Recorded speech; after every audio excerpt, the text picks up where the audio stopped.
একটা পেন্সিল কি এভাবে ভাঙা যাবে? তার আগে এগুলোর ওপর ট্রাই করা যাক।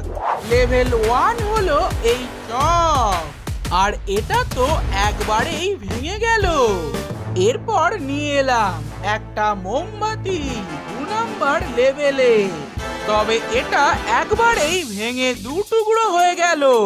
এবার হলো 3 নাম্বার লেভেল, আর আমরা নিলাম একটা পেপার, আর 8 বার ট্রাই করার পরে এটাও করা গেল। 4 নাম্বার লেভেলে এলো একটা পেপার কাপ, ভাবলাম এটা একবারেই করা যাবে, তবে এটা করতে অনেকটাই টাইম লাগলো।